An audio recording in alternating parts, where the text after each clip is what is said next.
और class 12th वाले सभी विद्यार्थी ध्यान दीजिएगा। प्यारे विद्यार्थियों, आपसे मैंने कहा था कि आपको पेपर बता दिया जाएगा और आप सभी बच्चों से जो वादा मैंने किया था कि पूरा पेपर बताऊंगा, और पेपर आ चुका है आपकी स्क्रीन के सामने। अगर आप इस क्वेश्चन पेपर को ध्यान से देखते हैं और पढ़कर जाते हैं तो प्यारे विद्यार्थियों, आपका एक भी प्रश्न इस पेपर से बाहर नहीं जाएगा, क्योंकि ये पूरा का पूरा पेपर आप देख लीजिए, जो कि 100% आपकी परीक्षा में आएगा। प्यारे विद्यार्थियों, अगर आप वाकई पास होना चाहते हैं तो पढ़ लीजिए। बार बार मैं आपसे कह रहा हूँ कि पढ़ के ही जाइएगा इस क्वेश्चन पेपर को। पहला ही प्रश्न देखने को मिलेगा, प्रबंध है। प्रबंध क्या है, आपसे ऐसा पूछा गया है। तो कला एवं विज्ञान होता है प्रबंध। क्या होता है? कला एवं विज्ञान दोनों ही प्रबंध होता है। ये आपको करेक्ट ध्यान रखना है। वहीं अगला प्रश्न आपकी परीक्षा में देखने को मिलेगा, प्रबंध के सिद्धांत हैं। तो यहाँ पर लिखना है गतिशील सिद्धांत होते हैं प्रबंध के, तो आपको गतिशील करेक्ट करना है। निम्न में से कौन सी व्यावसायिक पर्यावरण की विशेषता नहीं है? तो यहाँ पर आपका थर्ड में करेक्ट हो जाएगा कर्मचारी। कर्मचारी करेक्ट करना है। जितने भी छात्र वीडियो को देख रहे हैं, तो प्यारे विद्यार्थियों, प्यारे साथियों, माय डियर फ्रेंड्स, आप सभी बच्चों को अगर मेरी ये मेहनत 0.1%, 0.001% भी अगर आपको अच्छी लगी तो आप वीडियो को लाइक कर चैनल को सब्सक्राइब करके रखेंगे, क्योंकि मेरे द्वारा जो पेपर बताया जा रहा है वो आपकी परीक्षा में आएगा। इसलिए सभी बच्चे वीडियो को लाइक करके चैनल को सब्सक्राइब जरूर करें। एकमात्र चैनल है जो कि आपके लिए वीडियो लेकर आ रहा है, तो क्या आपकी रिस्पॉन्सिबिलिटी नहीं बनती कि आप इस चैनल को जरूर सब्सक्राइब करें। नियोजन प्रबंध का चरण है। तो प्यारे विद्यार्थियों, फोर्थ में हो जाएगा वैकल्पिक। निम्न संगठन स्वतः निर्मित होते हैं। तो इसमें हमारा करेक्ट उत्तर क्या हो जाएगा? अनौपचारिक। अनौपचारिक बताना है। नियुक्तिकरण है। तो नियुक्तिकरण है नियंत्रण करना। तो यहाँ पर आपको नियंत्रण करना करेक्ट करना है। इसके बाद अब हम बढ़ेंगे हमारे अगले प्रश्न की ओर। अगला प्रश्न ये रहा आपकी स्क्रीन के सामने, जो कि आप सभी बच्चे देख सकते हैं और पढ़ सकते हैं इन प्रश्नों को, क्योंकि यही वो प्रश्न हैं जो परीक्षा में आएंगे। प्रबंध एक सतत है। तो प्रबंध एक सतत प्रक्रिया है। तो इसमें आपको क्या लिखना है? इसमें आपको प्रक्रिया लिखना है।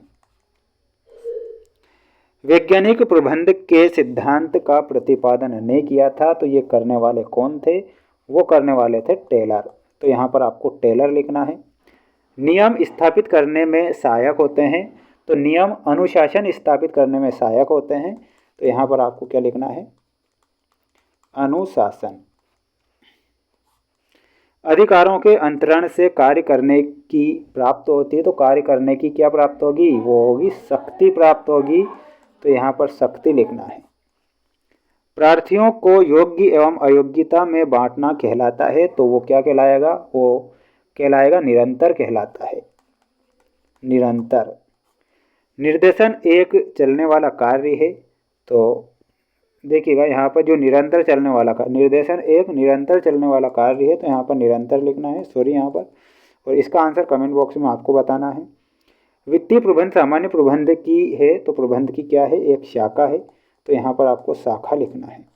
स्क्रीनशॉट ले लीजिए अच्छे से और पढ़ लीजिए। पास होना है तो पढ़ के ही जाइएगा। प्यारे विद्यार्थियों, मैं अगर आपके लिए इतनी मेहनत कर रहा हूँ और पेपर लेकर आ रहा हूँ तो पढ़ना आपके लिए ज़रूरी है, और अच्छे से पढ़ लेना है, मेहनत कर लेना है। विनियोग निर्णय में आपका ऑप्शन नंबर एफ सही होगा। वित्तीय कार्य का क्षेत्र। बजट में ऑप्शन नंबर डी से मिलाना है। पूर्वानुमान। विचलन में आपको ऑप्शन नंबर ई से मिलाना है। सुधारात्मक कार्यवाही। न लाभ न हानि। न लाभ न हानि। इसमें बताना है सम विच्छेद बिंदु वो कहलाता है। मानक लागत लेखांकन में आपका सही उत्तर हो जाएगा फिफ्थ में ऑप्शन नंबर बी। पूंजी संरचना में ऑप्शन नंबर ए से मिला देना है, स्थायी पूंजी से। स्क्रीनशॉट ले लीजिएगा, अच्छे से पढ़ लीजिए, रट लीजिए इन प्रश्नों को, क्योंकि ये प्रश्न परीक्षा में आएंगे। इसलिए मैं आपको ये प्रश्न बता रहा हूँ, और 100% परीक्षा में ये प्रश्न देखने को मिल जाएंगे। इसलिए ध्यान से पढ़िए और अच्छे से मेहनत कर लीजिए। अधिकार अंतरण के कितने तत्व होते हैं? प्यारे विद्यार्थियों, इसके कितने तत्व होते हैं? इसके 3 तत्व होते हैं। तो 3 लिखना है। विज्ञापन भर्ती का कौन सा स्रोत है? तो ये बाह्य स्रोत है। तो यहाँ पर आपको क्या लिखना है? बाह्य लिखना है। निर्देशन के कितने तत्व होते हैं? तो निर्देशन के 4 तत्व होते हैं। वेतन कौन सी अभिप्रेरणा है? तो वेतन जो होता है ये मौद्रिक अभिप्रेरणा है। तो मौद्रिक लिखना है। अंगूरी लता कौन सा संस्प्रेषण है? तो ये अनौपचारिक संस्प्रेषण है। तो यहाँ पर आपको लिखना है अनौपचारिक। अनौपचारिक, ठीक है। स्क्रीनशॉट ले लीजिए अच्छे से और पढ़ लीजिए इन प्रश्नों को। इसके बाद में अगला प्रश्न देखिएगा। अगला प्रश्न ये रहा आपकी स्क्रीन के सामने। अधीनस्थ को कार्य सौंपने को क्या कहते हैं? तो उसे कहा जाता है उत्तरदायित्व। क्या कहते हैं? उत्तरदायित्व। उपभोक्ता मंच में कितने स्तर होते हैं? तो इसमें 3 स्तर होते हैं, तो 3 लिखना है। इसका भी एक स्क्रीनशॉट ले लीजिए, अच्छे से पढ़ लीजिए। पास होना है तो पढ़ के जाइएगा प्यारे विद्यार्थियों। मैंने आपको ये पूरा पेपर बताया है और 100% पेपर आएगा आपका। देखिएगा, यहाँ पर हमारा एक असत्य है, बाकी सभी प्रश्न सत्य हैं। क्योंकि समय नहीं है इसलिए जल्दी से आंसर मैं बता रहा हूँ। स्क्रीनशॉट ले लो इसका।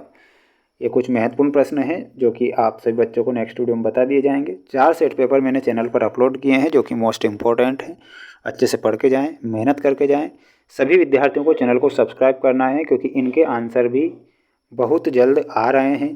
तो सभी बच्चे, जितने भी छात्र इस वीडियो को देख रहे हैं, तो चैनल को सब्सक्राइब करिएगा। मिलते हैं नेक्स्ट वीडियो में। जय हिंद।